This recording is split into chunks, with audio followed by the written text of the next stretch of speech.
Всем привет, вы на канале Польза.нет, меня зовут Саня, и здесь только быстрые обзоры и долгие стримы. Сейчас вы наблюдаете съемки на iPhone 13 mini. Можете не писать мне в комментариях, что его не купить, купить его можно. Авито Welcome, Яндекс.Маркет, да даже на Алишке он продается. Это раз. Два, 7 марта будут распродажи, может быть что-то где-то что-то скинут, потому что, допустим, те же GTR 3 и GTS 3 я сегодня купил за 11 900, в телегу скидок я скидывал. Третье, все панические настроения по поводу того, что YouTube забанят, заблочат, еще что-то. Сразу хочу сказать мою позицию. Я рад, что отключили эту дикую рекламу. Мы, блогеры, не выбираем, что в рекламе, которую вы видите, когда вы включаете ролик, вставляется. Айфоны — это хорошие девайсы. То, что сейчас что-то где-то как-то не продают, есть сотни каналов, которые расскажут вам, почему, где, кто приостановил. Та же Икея сказала, мы приостановили до 1 мая. Почему? Ну, ответьте на свой вопрос. Как перевести через границу, через которую ничего не привезти? Поэтому выдыхаем. Еще раз, канал о технике. Девайс топовый, 700 тысяч баллов он выбивает в Antutu. Космическая автономность, довольно быстрая для яблока зарядка. Фронтальная камера на 4К 60 FPS. Насчет моих дублей, когда я говорю, что добавляйтесь на Дзен канал на Яндексе, у меня там дубль канал. Это не значит, что я не буду лить на YouTube. Его закроют, я так же, как и все, буду качать на него с VPN. Может быть, оно и хорошо, что уйдет монетизация, она ушла у нас вчера. Почему? Потому что останется только замотивированный народ. Я замотивированный, даю вам слово, если я никуда не уеду в ближайшие 3 месяца не по своей воле, минимум вы будете видеть контент, а скорее всего даже под год. Вне зависимости от того, заблочит YouTube, заблочит ли монетизацию или еще что-то. Девайс топовый, смотрим распаковку, смотрим, что он может. Если вам будет интересно, вот это iPhone 12 mini, на него тоже будет обзор. Плюс у меня есть 13, 13 Pro и 13 Pro Max, можно дружненько их поставить и посмотреть, что с последними прошивками они могут в плане видео. Потому что фото плюс-минус у яблока одинаковые, и это одни из самых лучших телефонов, которые лично я тестировал для фотографий против солнца. Много слов, возможно, но девайс просто огниво. Смотрим. Вот такая коробочка мини. Я никогда не думал, что я его куплю, но все-таки решил приобрести. Напоминаю, что наклейки вот эти продавались на Али еще до того, как начали даже айфоны продавать. С одной стороны. С другой стороны, как я читал от умельцев, все равно идеально их не наклеить. Телефон выглядит классно. Разумеется, нет блока питания, разумеется, есть ключ для извлечения сим-карт и одна наклейка, которая мне, в принципе, не нужна. У меня таких много. Понятно, что вот эта монобровь ужасная, но нет подбородка. Я вижу, что он маленький, я вижу, что он нереально удобный для рук, и даже если на него возьмешь защитный чехол, это все будет лайтово. 140 граммов, ну, цвет, блеск, красота. Для рук ребенка, либо маленьких ручек. Ну, великолепная вещь. Я думаю, это один из самых непродаваемых девайсов в принципе у Яблока, но они все равно его продают, потому что это уникальная штука. Ультра компактов практически нет. 131 мм высота, ширина его 64 мм, толщина с блоком камер 10,5 мм.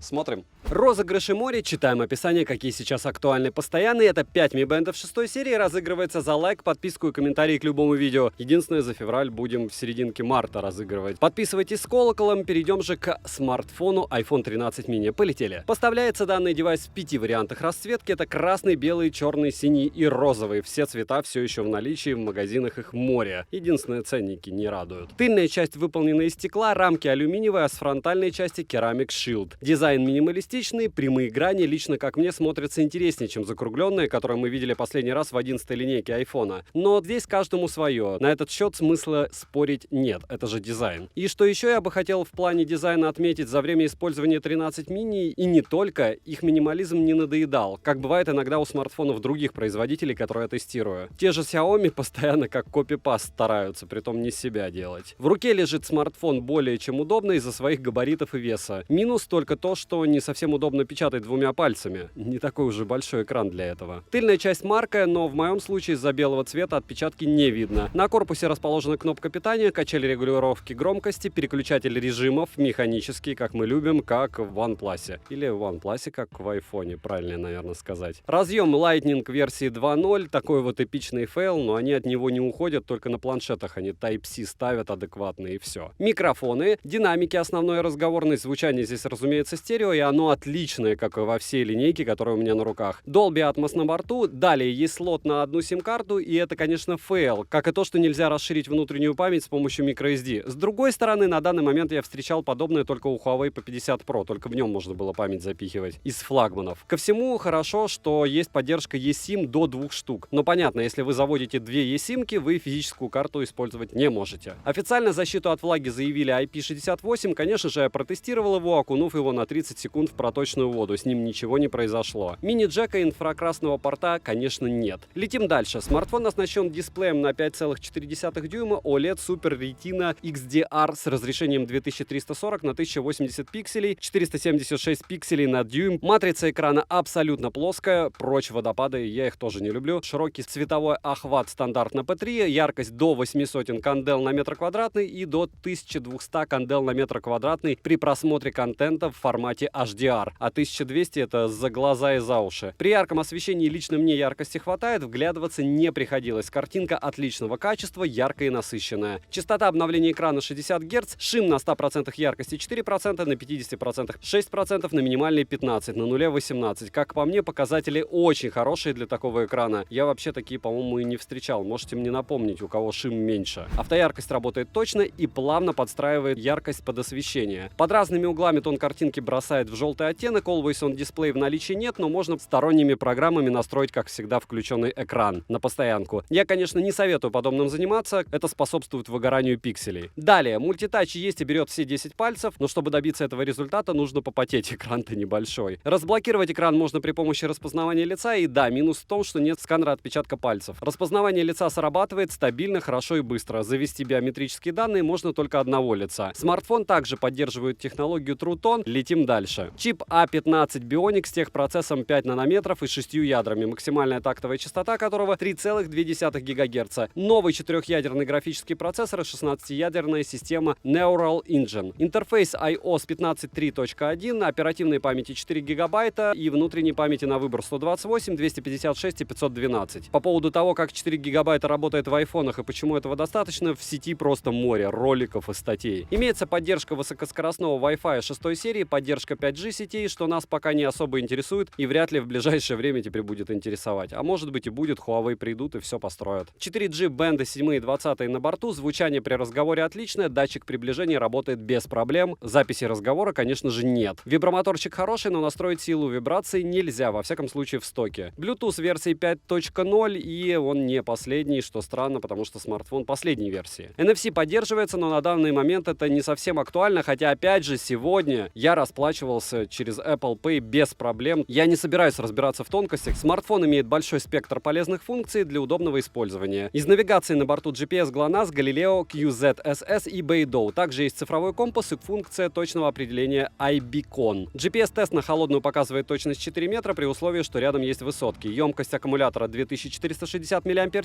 но на просторах интернета данные разнятся. Автономность для моего сценария использования, конечно, маловато, но при этом всем его показатели достойны для повседневного использования, если вы не собираетесь на него ролики снимать. На день его хватает, если общаться через соцсети, использовать браузеры, просматривать видео на YouTube. В Genshin Impact за час у меня улетело 24% заряда, яркость понизил первый раз через 3 минуты и второй раз где-то через минут 5 игры. У меня нагрелся он максимум до 43 градусов. Играть комфортно даже на максимальных настройках графики, конечно, не понижал бы он яркость, вообще было бы хорошо, но помним, что здесь герцовка экрана 60 Гц, а не 120, поэтому неудивительно, что он не такой прожорливый. В PUBG играть более чем комфортно, никаких фризов и лагов я не замечал. Заряжается он с 0 до 50% за 30 минут, с 0 до 80 за 55, и полный цикл зарядки занял у меня 1 час 15 минут. Беспроводная зарядка до 15 Вт при использовании зарядного устройства MagSafe и 7,5 Вт, если использовать зарядное устройство стандарта QI. Перейдем же к тестам. Geekbench в сингл-коре 1732, в мультикоре 4620. Geekbench ML Score 921. 3D Mark показал Wildlife 5515, Wildlife Extreme 2490, Wildlife Extreme Stress Test 2357. В Antutu он выбил 731 тысячу попугаев. Storage Test показал 24 тысячи. Вот здесь как раз по мне фейл, но 24 тысячи тоже жить можно. Основной блок камер с тыльной части состоит из 2 модулей и одной двойной LED-вспышки. Широкоугольная на 12 мегапикселей и сверхширокоугольная с углом обзора в 120 градусов также на 12 мегапикселей. На борту есть достаточно различных режимов для видеосъемки и для фотосъемки. Оптическая стабилизация на борту. Примеры ее работы фото вы могли наблюдать в начале ролика. Запись видео доступна в максимальном разрешении 4К 60 FPS и снимает она без ограничений по времени. Для режима киноэффект съемка только в 1080p 30 FPS. Аудиозум также присутствует. Запись замедленного видео происходит в 1080p 120 FPS и 240. Фронтальная камера True Deep на 12 мегапикселей находится в передней части экрана и смещена она к левому краю моноброви. Максимальное разрешение для съемки у нее 4К 60 FPS. Съемка, используя стоковое приложение камера, как по мне, очень даже хороша. Отличий в съемке между iPhone 13 mini и 13 по мне практически никакой. Лично для меня остается проблема с передачей цвета и преобладанием желтого тона на коже, хоть я заметил, как это дело улучшилось по сравнению с камерами в iPhone 12 и 11. Короткие примеры вы сейчас увидите. И вот он, тест фронтальной камеры iPhone 13 mini. И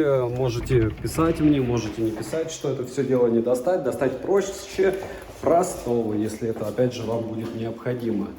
Как снимает его фронталка? Вы видите сами, и сказать, что по сравнению с тем, что я вижу у его сородичей из других концернов, он выигрывает, притом значительно. То есть вы сейчас можете сравнить с любым из моих роликов про смартфоны, и несмотря, не считая айфонов, опять же, несмотря на габариты, несмотря на минимальные фактически способности относительно своих собратьев от Яблока, разумеется, нет роллинг-шаттера, разумеется, сейчас ночь, снега уже стало меньше, и снимает он, как iPhone. То есть, если вы хотите что-то для инсты, если она еще будет работать, если вы хотите что-то постить где-либо, то это дело один из лучших вариантов. Конечно, лучше еще это 13 и 13 Pro, но если вам будет интересно, я обязательно всю линейку сравню, потому что у меня 13, 13 Pro, 13 Pro Max. Все на руках. Вот. И гипотетически там, конечно, есть разница, но не факт, не факт. Да, и у такого малыша камера снимает в 4К 60 FPS, притом можно уходить в X3 довольно плавно. Все зависит от того, как вы будете сами все это дело поворачивать. Насколько хорошо ведется съемка, вы видите и без меня. Сказать, что круто, ничего не сказать, потому что когда ты тестируешь, конечно же, аппарат на андроиде и рассказываешь про количество мегапикселей 108, 50, про оптическую стабилизацию, которая вроде бы у всех плюс-минус одинаковая, и берешь в руки iPhone, хочется сказать, что вот она, реальная картинка. К слову, я до этого все время нес его в одной руке, сейчас я несу в двух. Опять же, чтобы понять, насколько хорошо это дело снимает, вам достаточно посмотреть любой из моих роликов не на Яблоке. И даже, если честно, особого желания снимать примеры нет, потому что, хорошо снимают.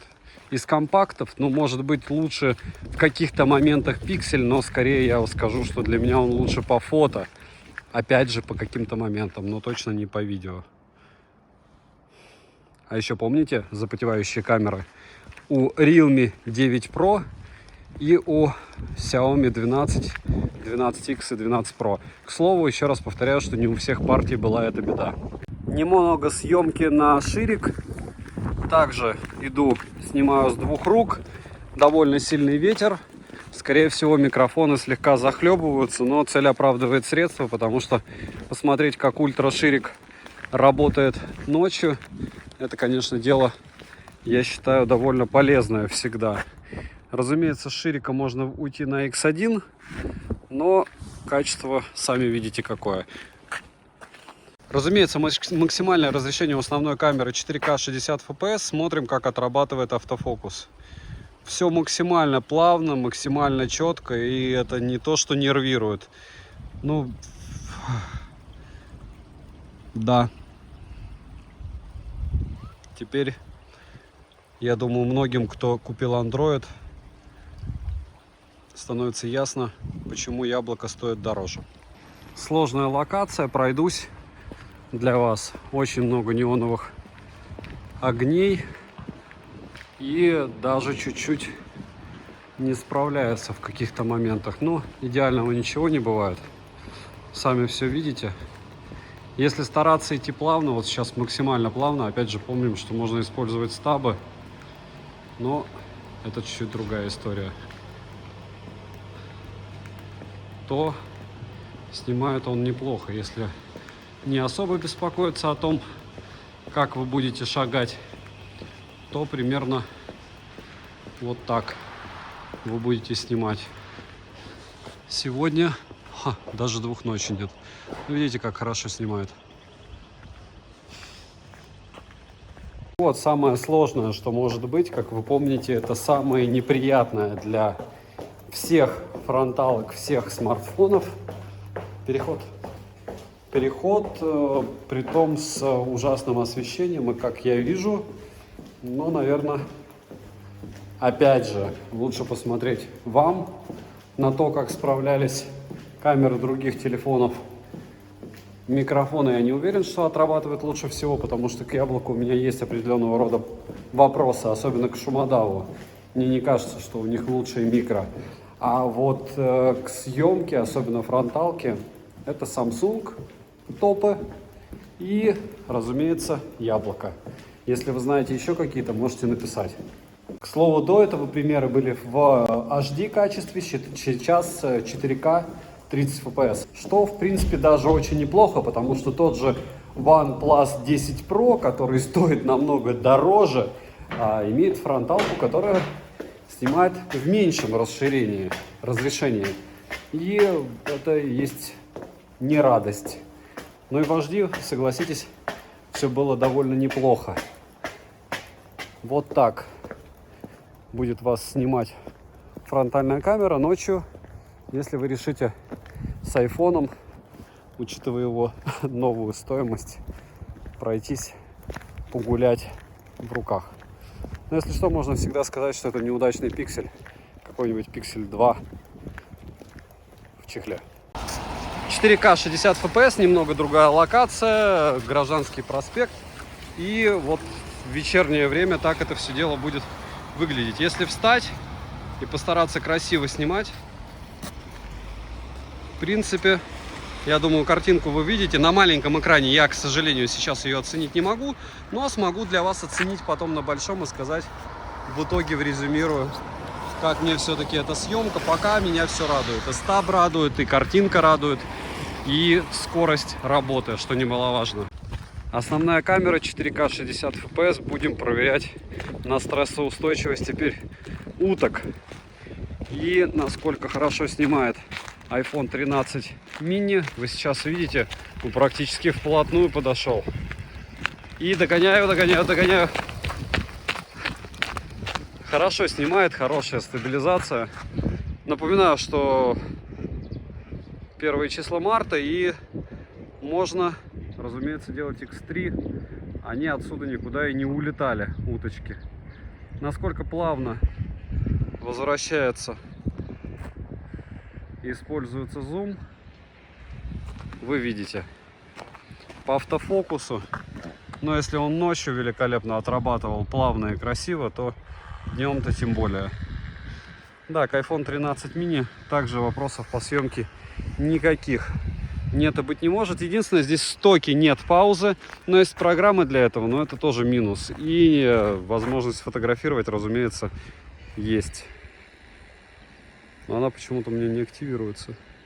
А, нет, она просто не показана. Немного той же локации, съемка на ультраширик, и вы сами видите, картинка более чем достойная. Солнца нет, пасмурно, все стандартно. Муринский парк, муринские утки, популяция.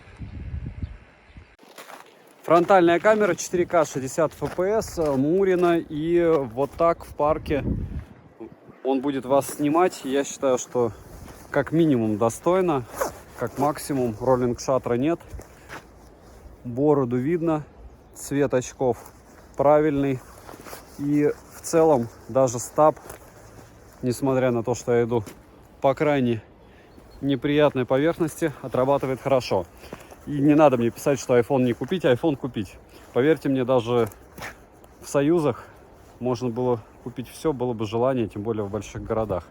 А яблоко просто нереальное количество продается на том же Авито, да и не только. Вот.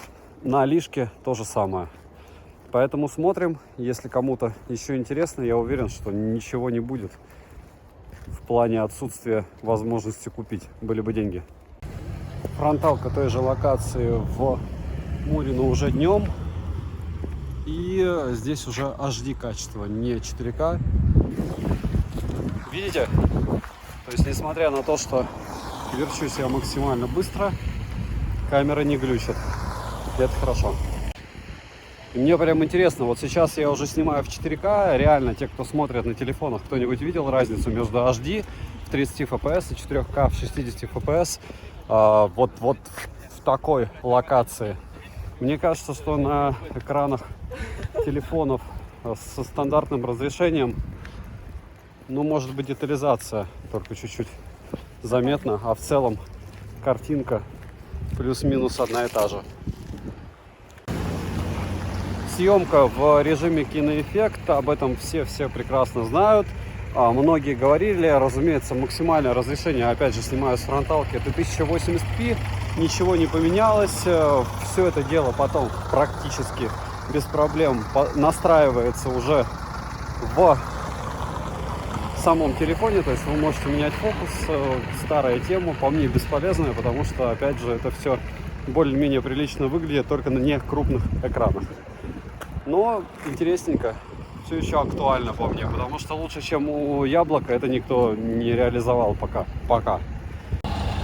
Тот же киноэффект для основной камеры. И вдалеке, как вы видите, это не особо работает, только когда человек приближается.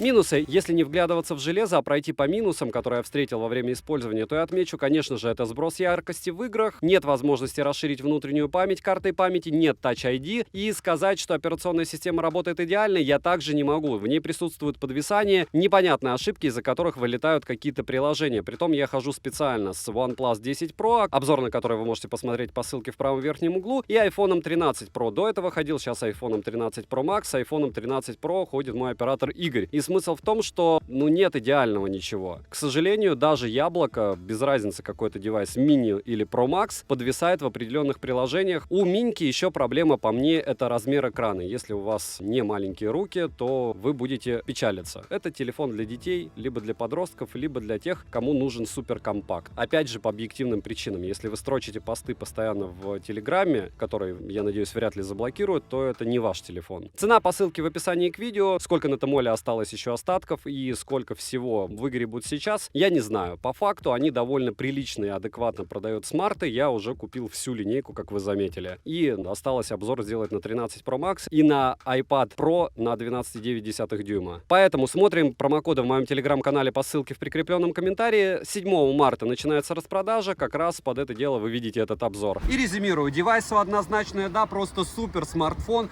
По поводу моего отношения. Тысячный раз повторяю. Есть телеграм-канал взаимопомощи. Можете туда добавляться. Ничего я не собираюсь из своего канала делать, чтобы люди сюда приходили и думали о том, что их окружает. Да, это моя плата за то, чтобы делать контент. То есть я не хочу грузить вас тем, зачем вы ко мне не приходили. Я про железки. Я это говорил 4 года. На стримах, лично, в Телеграме. Пишите, у кого какие вопросы, пишите, что бы вы еще хотели на обзор, и я постараюсь это купить, несмотря ни на что и вопреки всему. Однозначно, девайс сюда. Всем мира, добра и удачи вам, дорогие друзья.